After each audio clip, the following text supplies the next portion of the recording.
Schools are meant to be safe and nurturing environments for students to learn, grow, and thrive in.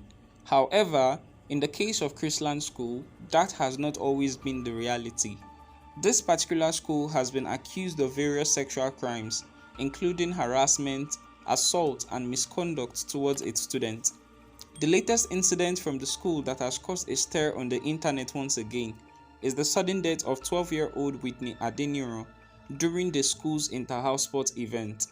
This devastating case has left many people in disbelief and searching for answers. So stay with me as I provide you with the complete details of this tragic event. Welcome back to Twazegram. My name is Twaze, and in today's video we'll be exploring the true crime case of Whitney Adeniran, who was murdered by her own school, and how the school attempted to cover it up. Please be advised that some details in this video may be distressing, but it is crucial that we shed light on what happened and demand justice for the victim.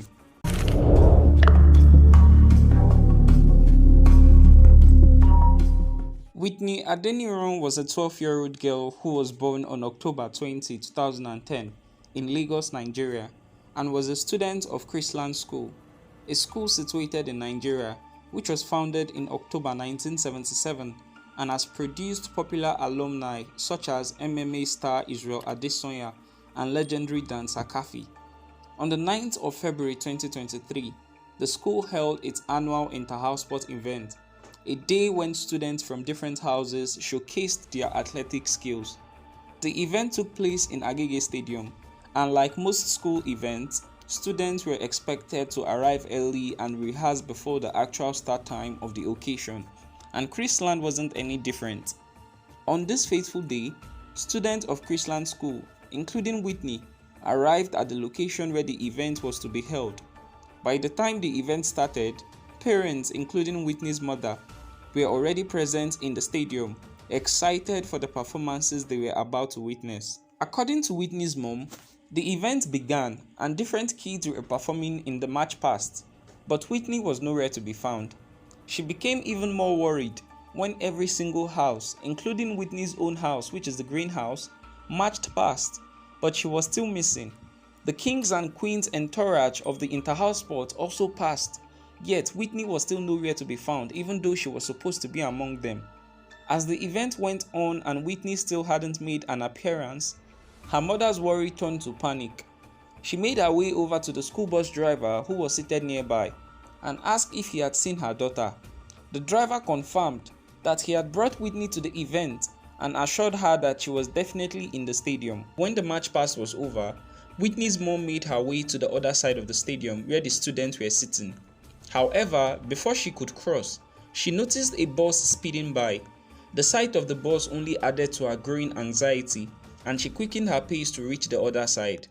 With her heart racing, Whitney's mom reached the other side and immediately approached a young student who was sitting nearby. She asked if he had seen her daughter Whitney. The boy's response only added to her anxiety.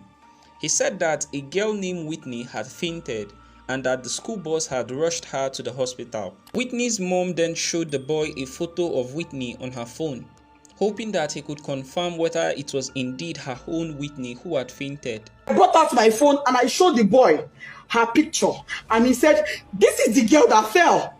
I said, "What? What happened to her?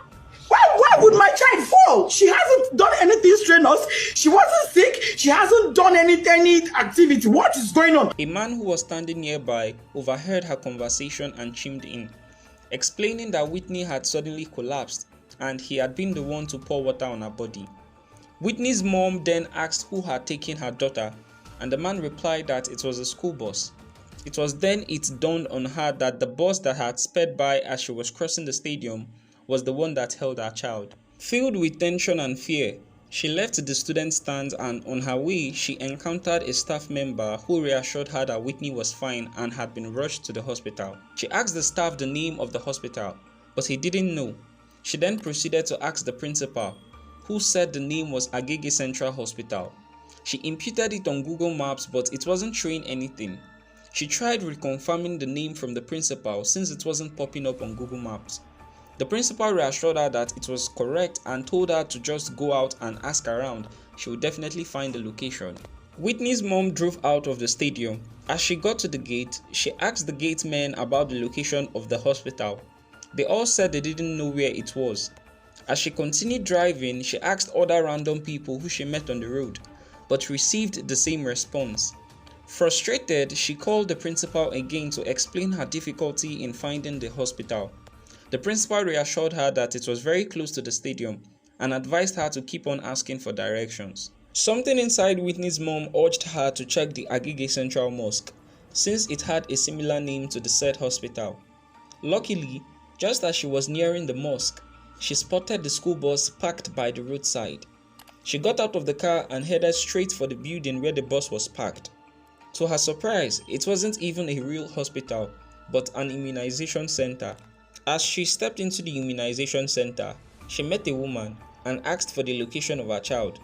The woman replied that she didn't know and suggested that she go inside and look for herself. With a growing sense of dread, she followed the woman's advice and entered the building. There, she saw Whitney's lifeless body, completely soaked, motionless, with her lips and tongue black. Desperate for a glimmer of hope, she checked her daughter's pulse, but there was none. The silence was deafening. When she asked the doctor what had happened, the doctor, seemingly trying to protect the school, simply said that her daughter had suffered a cardiac arrest. How does a 12-year-old have a cardiac arrest? No pre-existing medical condition, no pre-existing heart condition. She was hale and healthy. She was not sick in any form. If she was sick, I would never allow her leave the house. If she was sick, if she had even minor headache, I would never allow her leave the house. If she was sick, I would have taken her to that school myself. But she was not sick. She was looking forward to the interhouse sport. Why was she not there? Why did my daughter die? I said, okay, even if she would die of cardiac arrest, why should one cardiac arrest kill a healthy teenager? Just one. She not get stroke. She's not in coma. She's not unconscious. She's dead. And let me state this. By the time I got there, my daughter's lips had already turned black. Her tongue was turned black. I shook her. I held her by her shirts. That picture I see where she's lying down, I held her by her clothes. I jacked her up and I threw her and my child fell. No response. I carried her on my body. She was flopping. She was flopping. I kept asking the staff that came with her, what happened to my child? What happened to Whitney Adeniran? This is my first fruit on earth. Me, Lori, oh, you are going to come mommy. Nobody could give me an answer. Not long afterward, the principal came. Other staff came. Even admin staff came. By then, my husband too was already on his way. By the time my husband got there, my husband did not even come with the mind of, because I didn't tell him. He was driving. I didn't tell him anything. I just said, just start coming. He said, have you seen her? I said, I've seen her. Just come. When my husband came, he went in straight to where she was to pick his child and go to another hospital. He came in and met her dead. He screamed, shouted, Desola! That is, yes, stand up. What is happening to my child? My husband knelt down, crying, begging doctor, please help me. This is my first child. Imagine God must hear joy, shall me. I cried. I begged them. I will sell everything I have for my child to be alive. The woman looked at me and said, Madam, it is too late. Nothing can be done. She's gone. The next day, members from the school paid a condolences visit to Whitney's mom on February 10th. During the visit, they tried convincing her to drop everything she had planned about the case and just let go. But she refused, determined to find out the true cause of her daughter's death. Whitney's parents then decided to carry out an autopsy, since neither the hospital nor the school had provided clear answers. In fact, the school even denied any responsibility and instead attributed the cause of Whitney's death to a previous minor illness she had experienced. The school, seeing that Whitney's mom wasn't going to back down, started spreading false information on the internet about the whole case, just to protect the school's reputation. This false information was really damaging, to the point that Whitney's mom had to question her sanity. However, even with all of this, she and her husband carried out the autopsy. On the 2nd of March, Whitney's mom finally revealed in an Instagram live video the result of the autopsy that was carried out on Whitney's body. The autopsy result is out. This fella was electrocuted. My daughter died of electrocution. I have been subjected to trauma for the past 2 weeks. Tomorrow will make it 3 weeks. My baby died. This school made me think I was crazy. They started pushing this narrative of she was sick, she was sick, she was sickly, she was sickly. They sent letters out. They sent out publications. People insulted me and my family. To that woman who commented that your pikin die, instead make you go do test for all your other children. You dey look for who to judge. You dey look for who to fight. I will not curse you. I will not say what I'm going through. You will go through it. I will pray for you. May God judge you. To that guy that said, why should they shut down a school because of just one child?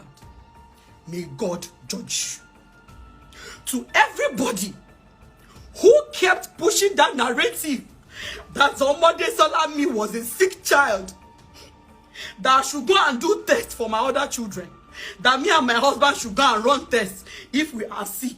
I will not say the pain I'm going through, that you will go through it. I will tell you that the God of truth and justice will judge you, because only God searches the heart. If you were paid to bully me, to insult my family, if you were paid to insult me, to kick me at my lowest, may God judge you. With pain in my heart, with tears in my eyes, on the grave of my daughter, may God in his anger judge you. My child was electrocuted to death.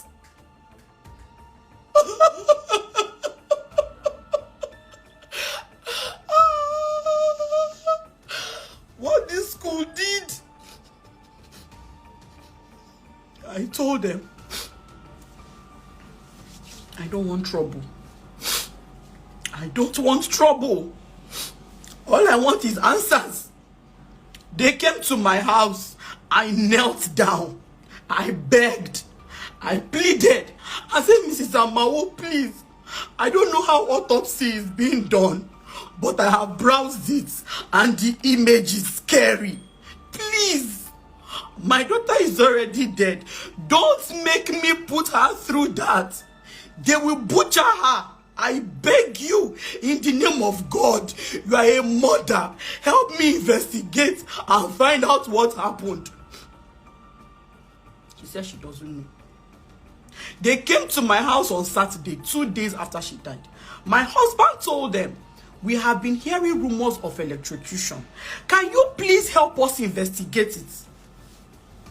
Can you please help us investigate these rumors we are hearing? They refused.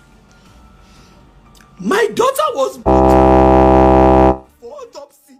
She was opened. My was butchered just because Chrisland kept protecting their reputation. I opened her wardrobe. I saw her clothes. This one will never get to wear those clothes again. Clothes that I bought for her, some she has not even worn them. My child that was healthy, no history of any sickness. A woman was comparing my daughter's death to the old man that died in Ibadan. May God judge you, man. May God judge you. You are comparing a healthy 12-year-old that went to play interhouse sport. You are comparing my baby's death to the old man that was sick and died in Ibadan. That after all, people slump and die every day. Your children will not slump and die. I will not curse you. But may God look at the tears of a mother in pain.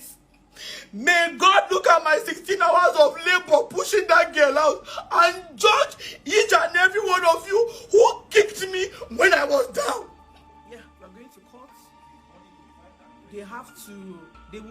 I want to hear the defense. I want to hear what they want to tell. So guys, this is everything we know about this particular case, and just like what Whitney's parent has said, they will definitely be suing the school to court, and hopefully they will get justice.